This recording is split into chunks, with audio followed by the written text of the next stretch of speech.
Sometimes I'll take a left when everything is right, and I can see the road when I turn off the light.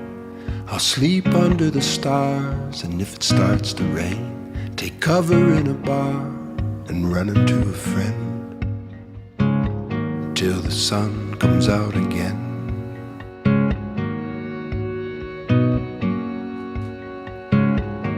Fell asleep in LA, woke up in Bangkok, gave my soul to some babe in a pawn shop. Oh my, oh, it could be anywhere, and any road, and any road, and any road will take me there.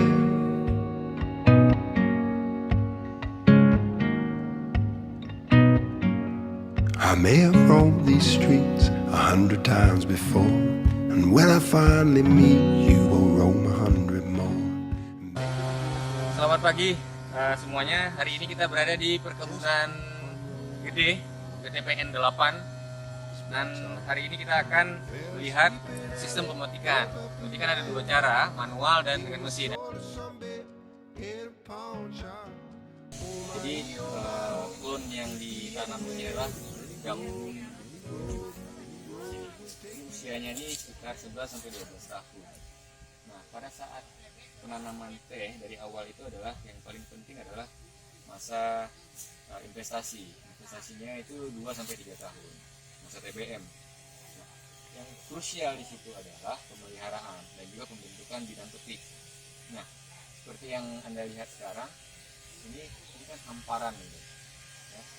Hamparannya ada yang memang rapat, ya. Ada yang memang agak sana tuh ya, genggang.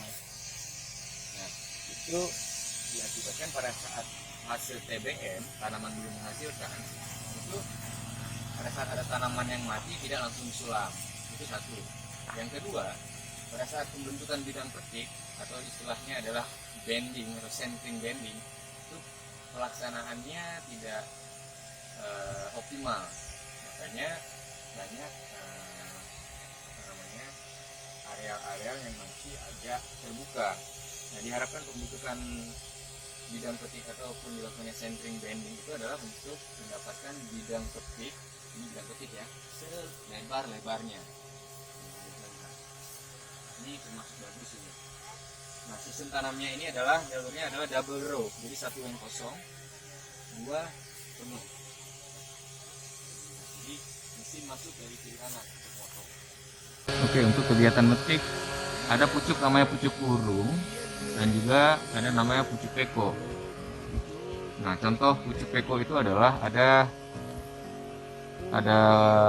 tunas atau pucuk yang masih menggulung, ini namanya peko. Nah, kemudian ada yang namanya pucuk burung. Pucuk burung itu seperti ini. Ini tidak punya tunas atau daun yang menggulung. Nah, ini wajib dipetik. Untuk memetik sendiri, ya, kita nggak boleh langsung metik langsung dari bawah seperti ini. Nanti akan di grade, ya, lakukan grading kualitas pemetikan. Pemetikan itu harus dilakukan bertahap. Misalnya ini peko plus 1 daun, peko plus 2 atau istilahnya P plus 1. P plus 1 itu yang namanya P plus 1 itu seperti ini. Jadi ada satu pucuk peko dan ada satu daun yang sudah membuka. Nah, kalau ini namanya P plus 2. Ada satu peko, ada 2 daun yang sudah membuka. Nah, si pemetik yang melakukan pemetikan secara manual itu wajib melakukan pemetikan bertahap seperti ini. 1, 2. Jadi dapat 2 pemetikan, ya. Kemudian untuk pucuk burung ini juga wajib dipetik, juga tidak boleh diambil langsung dari bawah, tapi harus 2 daun saja, ya. Nah, seperti itu. Nah, ada pucuk yang harus dipetik, ada pucuk yang tidak boleh dipetik, ya, atau dibiarkan saja, dan ada pucuk yang dibuang. Contoh, untuk pucuk yang harus dipetik itu adalah yang tadi saya sampaikan, ada ini pucuk burung, ini harus dipetik. Karena apa? Karena dia nggak akan tumbuh lagi tunas baru. Ini adalah pucuk burung, harus dipetik, ya. Kemudian apalagi yang harus dipetik? Pucuk ini peko, yang seperti ini ya. Nah, ini sudah siap dipetik. Ini harus dipetik, dan ada pucuk yang dibuang. Pucuk yang dibuang itu seperti apa? Bentar kita lihat. Pucuk yang habis dibuang itu seperti ini nih. Pucuk peko yang, katakan ini ya. Ini burung. Tadi yang nggak dipetik, tapi udah menua. Ini harus dipetik nih. Dipetik, tapi tidak diambil, tapi dibuang. Kenapa? Karena udah tua. Nah, diharapkan nanti dengan dipetik pucuk yang burung tadi akan keluar tunas baru. Nah, kemudian ada pucuk yang tidak boleh dipetik atau dibiarkan saja. Seperti yang ini contoh. Ini masih muda. Ini masih muda, ini nggak boleh dipetik dulu. Ya. Nah, ini masih muda, tidak boleh dipetik. Yang mana yang harus dipetiknya? Yang seperti ini. Yang sudah membuka dengan sempurna, daunnya sudah lebarnya sudah cukup besar, ini harus dipetik ini. Kalau nggak akan tua. Jadi seperti itu. Sebenarnya kalau pemetikan dengan menggunakan mesin itu kurang selektif. Jadi semua jadi keangkut. Pucuk yang muda, pucuk yang tua, semua keangkut. Pastinya kualitas tidak sama dengan pemetikan secara manual.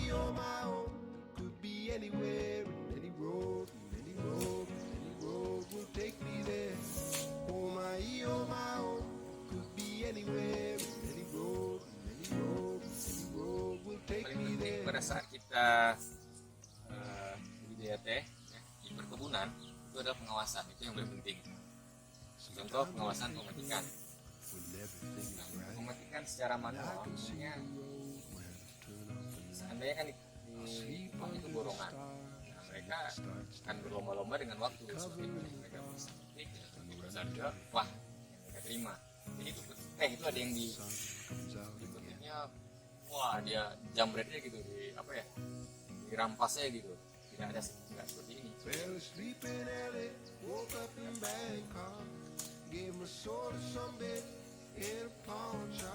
Waktu kita mengejar waktu dapat hasil pemetikan yang enak. Makanya nanti ada pucuk yang rusak seperti ini ya, yang terlalu panjang tadi saya bilang ya, tanpa ada pemetikan beberapa tahap. Tapi nantinya akan mempengaruhi kualitas petikan mereka, akan mempengaruhi, wah nanti di pabrik akan ada dilakukan sortasi, grading. Kita akan lihat di pabrik apa itu grading, dari grading itu akan ditentukan upahnya berapa. Gave my soul to some bit in a pawn shop. Oh my, oh, could be anywhere, in any road, in any road, in any road will take me there. Oh my, oh, we could be anywhere, in any road, in any road, in any road will take me there.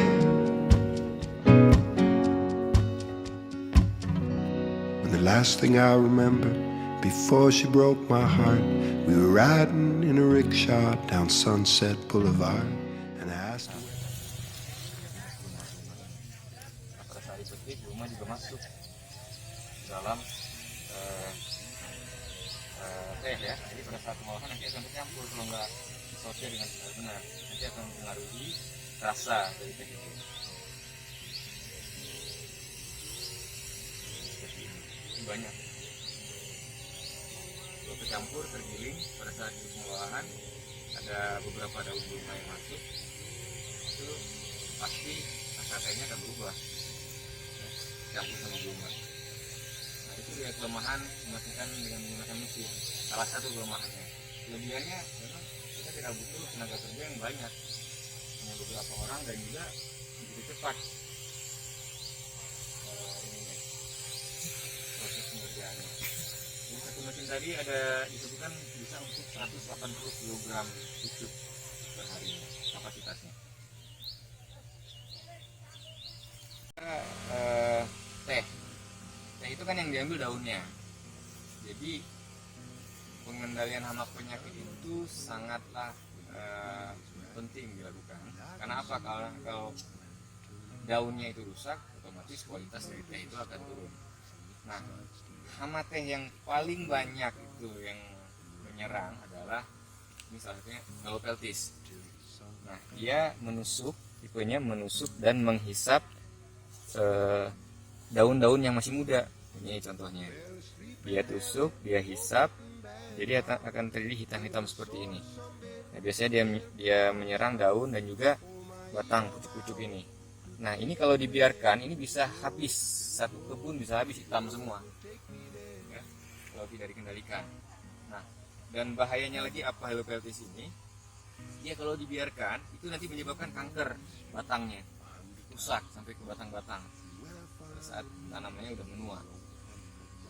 Dan yang kedua adalah sama ulat jengkal. Ulat jengkal itu luar biasa, dia biasanya turun dari tanaman pohon pelindung itu seperti silver oak. Nah, kalau udah musimnya udah agak panas gitu ya, panas berangin itu banyak tuh jatuh, turun itu ulat jengkal. Nah, pada saat dilakukan penyemprotan, nah tanaman pelindung juga harus disemprot sebisanya. Supaya apa? Supaya ulat jengkal juga mati. Kalau udah diserang sama ulat jengkal itu habis nih, daun-daunnya habis. Tapi di kebun ini kita tidak menemukan, di bloknya tidak ditemukan adanya serangan ulat jengkal, tapi adanya helopeltis. Mau tahu seperti apa ini saya tunjukkan. Helopeltis seperti ini, dia nyerang di bawah-bawah, bagian bawah daun. Ini banyak sekali. Nah, makanya penyemprotannya itu harus memang dari bawah, ya nggak bisa dari atas aja, karena kalau dari atasnya nggak kena. Oke. Teh kualitas 1 itu kan untuk konsumsi domestik ya, ada BOP, ada gas, macam-macam jenis, itu tidak masuk ke pasar domestik ekspor. Ini yang tadi saya sampaikan, Eko plus 1, plus 2, plus 3 ini kualitas nomor 1, kualitas paling bagus ini. Nah, yang kita konsumsi di pasar merek apa ya, Tongji, Sariwangi gitu kan, itu tuh masuk ke bagian-bagian ini, daun-daun yang udah seperti ini, kulit-kulit ini. Ya, kita nggak konsumsi ini. Anda bisa lihat banyak sekali gulma di tengah-tengah ini. Ini seharusnya dilakukan pembersihan dari bibit gulma-gulma ini, karena pada saat dipetik gulma juga masuk ke dalam teh ya. Jadi pada saat pengolahan nanti akan tercampur, kalau nggak disortir dengan benar-benar nanti akan mempengaruhi rasa dari teh itu. Nah, setelah selesai dipetik, dikumpulkan dalam karung, nantinya akan dibawa ke tempat pengumpulan untuk ditimbang. Nah, Sleeping LA, woke up in Bangkok, gave my soul to some bit in a pawn shop. Oh my, oh my, oh. ini Pak, satu hari kapasitasnya berapa Pak untuk metik yang mesin? Kapasitasnya 180. Itu apa 180? 180 kg. 180 kg ya. Iya. Kalau patokannya berapa tuh Pak? Patokannya tuh sekitar 12,5. 12,5 patok. Iya. Jadi 1,5 hektar. Sekarang ada program baru, kebetulan mau direalisasikan untuk 25 teh.